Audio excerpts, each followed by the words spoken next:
Hello. My perceptions or experience with individuals with disabilities as they are always more than what they seem. And to never take them for just what is visual and always assume that they're super strong and that they've overcome something that is unimaginable in regard to my own experience in my own life. My perception about disability is extremely important as an educator because it will color and affect how I see my students. If I automatically assume or have assumptions or biased beliefs about any one disability, that will most definitely affect how I treat any student I assume, think, or know to have that disability. For example, if I were to have a perception or the opinion that all children with ADHD, for example, could not sit still. Then as soon as I get an IEP and it says child has ADHD, I'm going to assume this child can't sit still. This child's going to disrupt my classroom. This child's going to create some kind of hardship for the other students. Instead of acknowledging that everybody with ADHD does not present that way, everybody with ADHD does not cause disruptions. Just because they have ADHD does not necessarily mean they're going to cause any disruptions. And if I look at all my students, for example, with the ADHD, with a different perspective, or perception, I'd be able to see, okay, this child needs this need. That's something that tends to go along with this. Pull out one of my older textbooks from college and read up on some stuff about ADHD and how I can better meet those needs. Read the IEP, and that's why I believe your perception is important as an educator, because how you see and perceive students with disabilities will majorly affect how you treat them, and they deserve the best treatment just like every other child.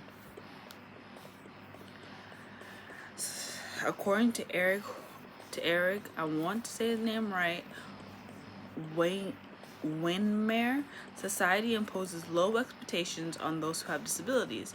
I do agree. Society tends to operate on the belief that if a child has a disability, for example, where they can't speak, that it means they automatically assume that this child doesn't understand. This child has a hard time with comprehension. This child is not teachable. This child won't amount to anything. Whereas in a lot of cases, the child does understand. They just have no way of getting it out without the proper tools. Let's see. I do think that when it comes to students when they go to college and who graduated in special ed who don't use disability, for some it becomes a, can I achieve certain things without it? What kind of services disability offer? And a bit of a shame thing because of the way society views disabilities. When it comes down to what disability office offers, sometimes the type of need that the student has is not met by the disability office, so they kind of see it as, why am I going to go to it? So that kind of decreases that number of students who use it. And then also there's also an element of shame. Some students are kind of in denial, and so their parents were the ones getting them these needs, but now it's them fighting for them themselves. They don't always see the importance, sometimes not even until they start to fail classes.